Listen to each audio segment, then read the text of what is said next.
You guys ready to that? Should I have no questions? So. That's what they said.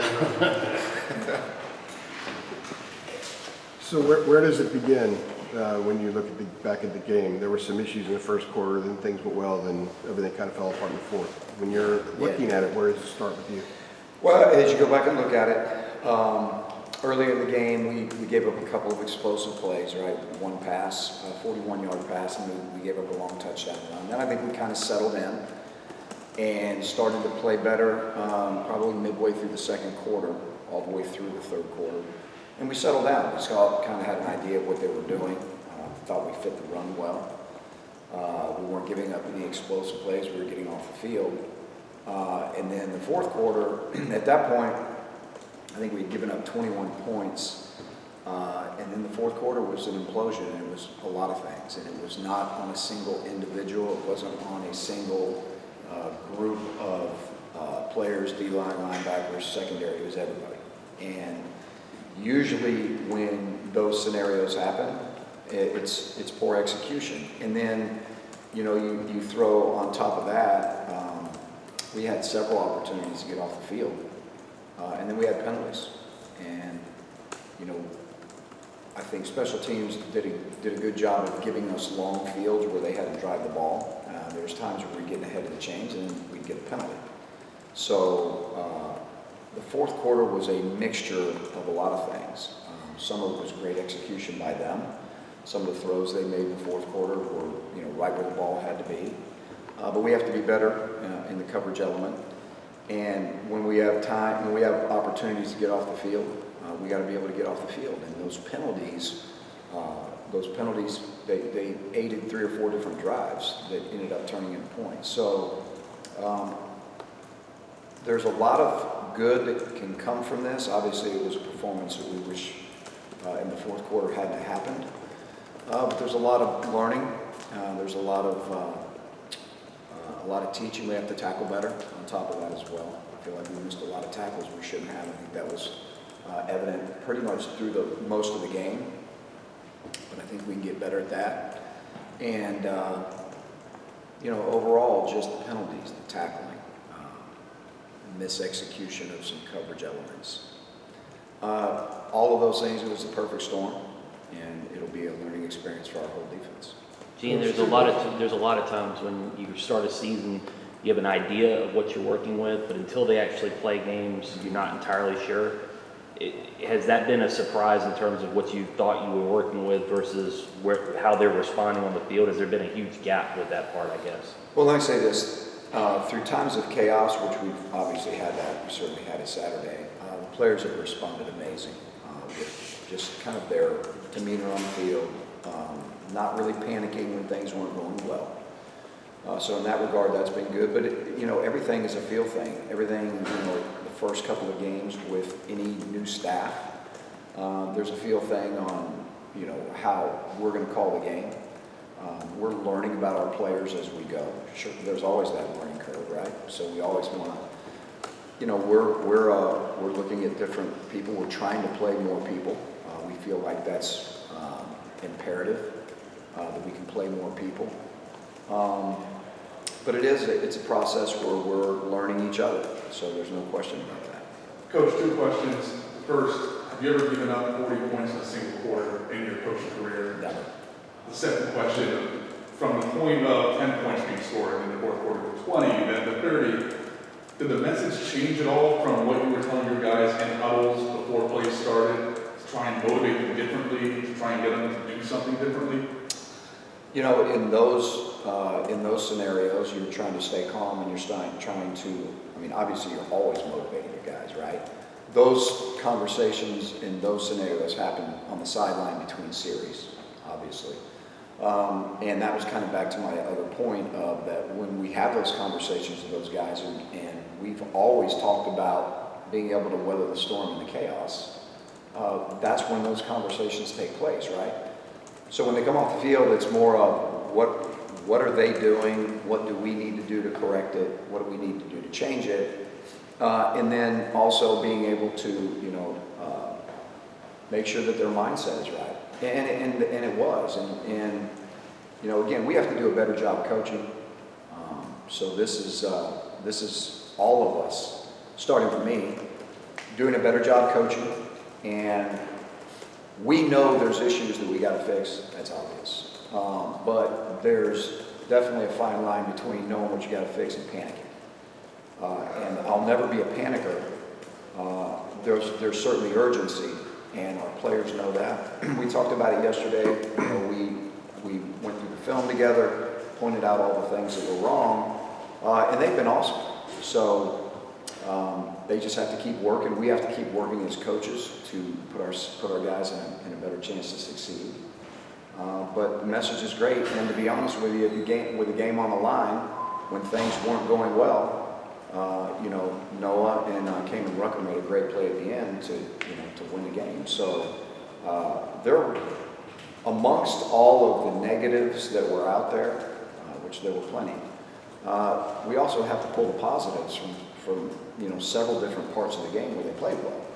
And I think the message is inconsistency. Like, do you want to be the defense that played midway through the second quarter and all of the third? Or do we want to be the other? And if we don't want to be the other, why were we the other? And that was the message yesterday. But it was well received. And again, I expect us to be better this week. So then do you think that this game, when you go back and look at it and the week before, do you think it was more so a lack of preparation or a lack of execution in the game that you can attribute the problems in the defense? Yeah, again, I think anytime you're not playing well, it's always a matter of execution, right?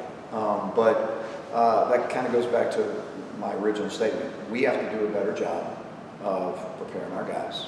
We have to do a better job with putting them in the right positions. And we all have to get better together. It's that simple. How do you defend the zone blocking scheme that App State did? How do you look at that tape, the stretch zone blocking scheme? Yeah, it's tough. Counteract it better. Yeah, it's tough. The tough part about it is they'll cut down your backside of your defense. So obviously it's about staying alive and people, 11 guys staying alive. And then you're going to get some scenarios where they're going to get you in open space, whether it's a safety, whether it's a corner. But the second and third levels of your defense, when the ball gets to that point, we have to tackle better. But the genesis, the beginning of that, is making sure that it doesn't get to the second and third levels, to the third levels, as much as it did Saturday. And so we have to do a better job in the front seven of controlling that. But it's a tough play to defend. They ran it well. And at times we stopped it really well, and at times we didn't. So again, I think that kind of goes back to the message of the inconsistencies of our defense that showed up. In the secondary, sorry, AJ, and in the secondary, is the corners not playing the ball? Is it not jamming? What's the issues with the secondary where they're getting open? I guess back-to-back games now and dicing off a little bit back there. Yeah, I think we can get better. We talked about it yesterday. I think our technique can get better in the secondary. That's for everybody, not just the corners, but the safeties as well. There were some balls thrown Saturday that we could have defended better, for sure. Usually when you are in press coverage, if you lose the battle, it's in the first 5 yards or the last 5 yards, or both. And so what we have to get better at as a secondary, just in general, is when we are in press coverage, we got to win at the line of scrimmage. That's the beginning of it, right? So the first 5 yards always matter.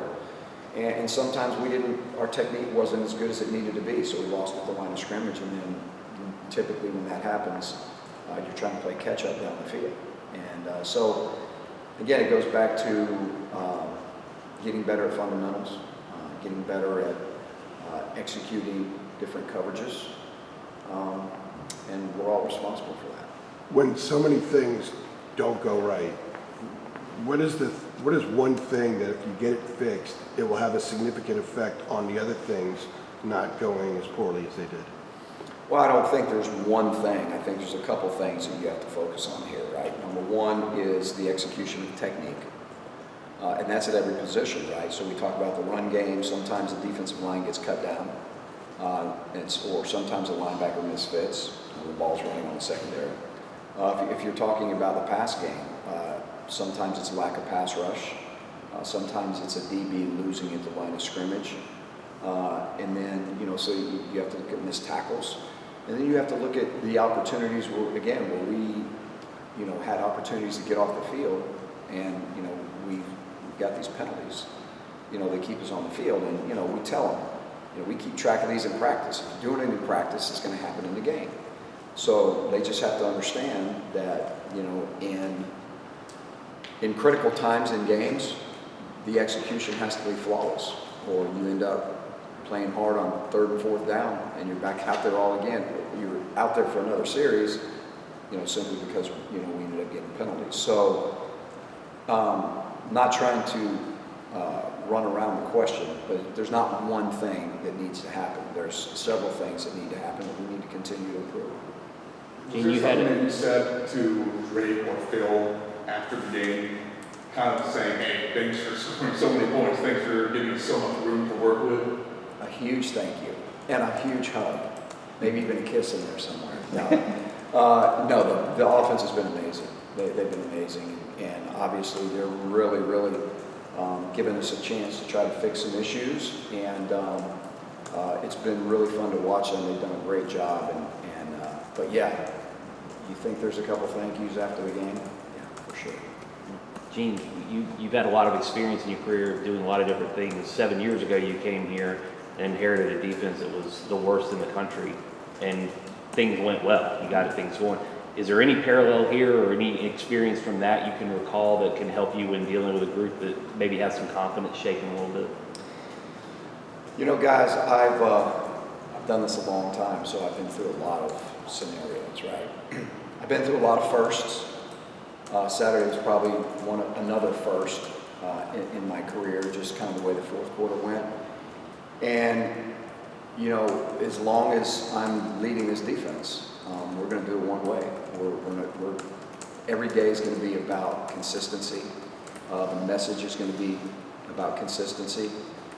The urgency obviously is always ramping up, right? Especially when you're not playing well.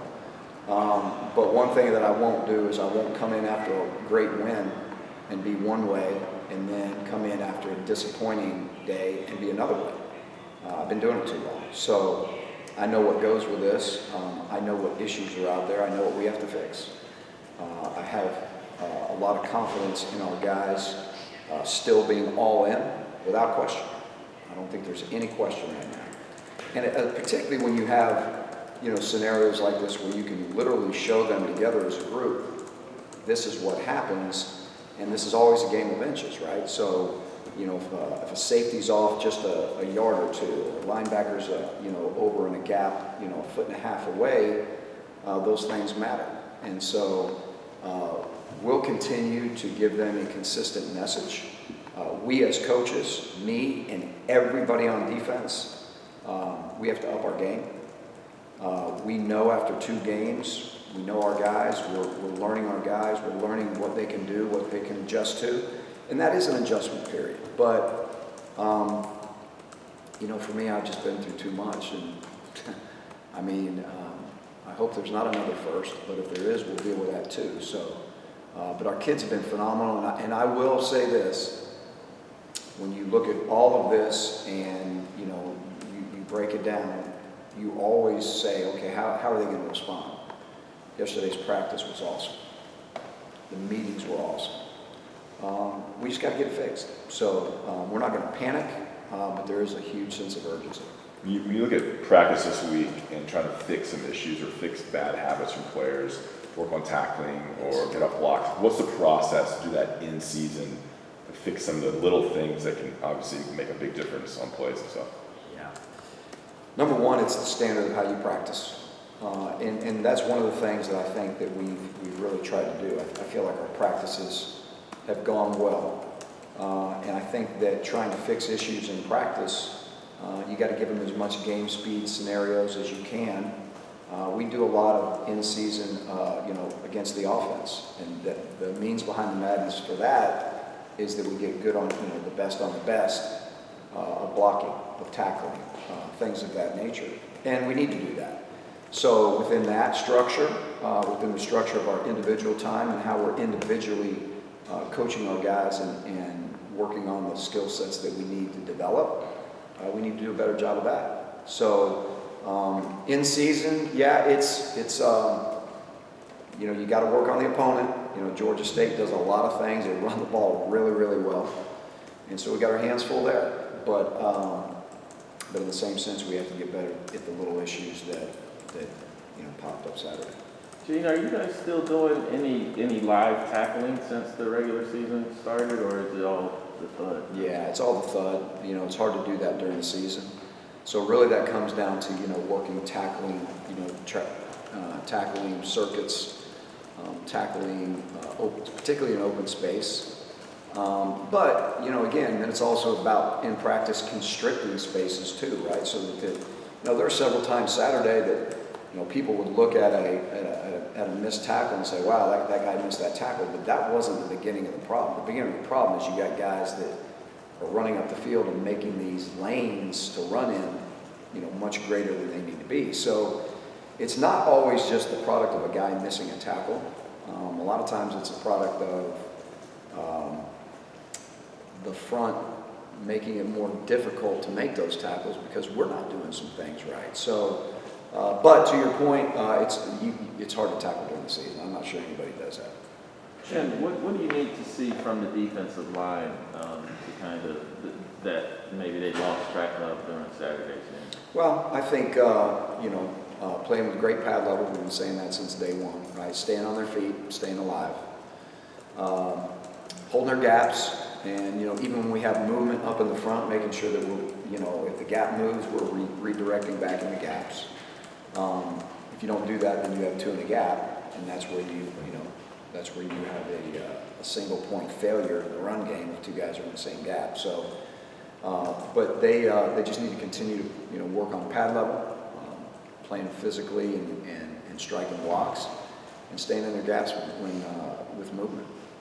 Coach, I wanted to ask, what are some of the specific positives that you can take away from the second and third quarter play from Saturday? It was execution. And we were literally able to show them, look, you know, like, here's the call. Watch us execute this. Whether it was pass coverage, whether it was pass rush, whether it was the run game. You know, and as you go back and look, which I didn't say, there's many times right now when we got some explosive plays hit on us, and 10 guys are playing it perfect.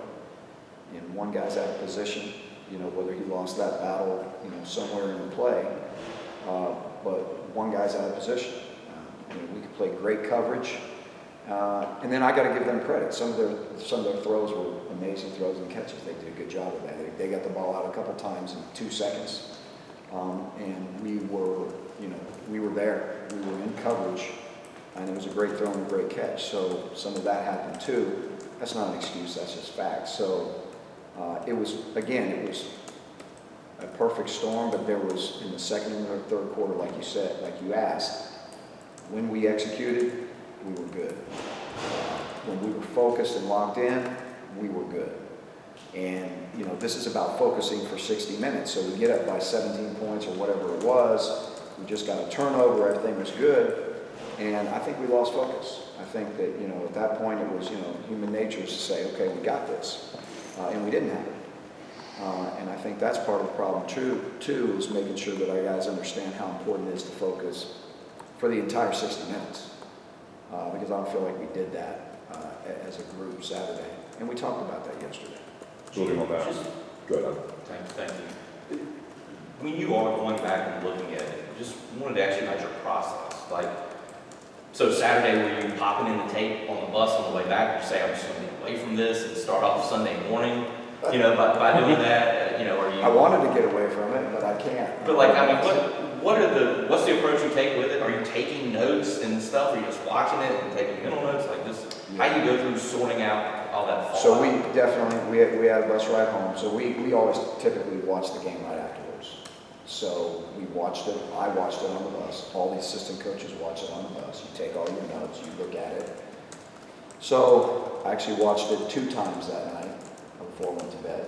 Got up the next morning, watched it again, had all of our notes. We met together as a group and looked at all of the things that when it didn't go right, why, obviously, and really dove into those.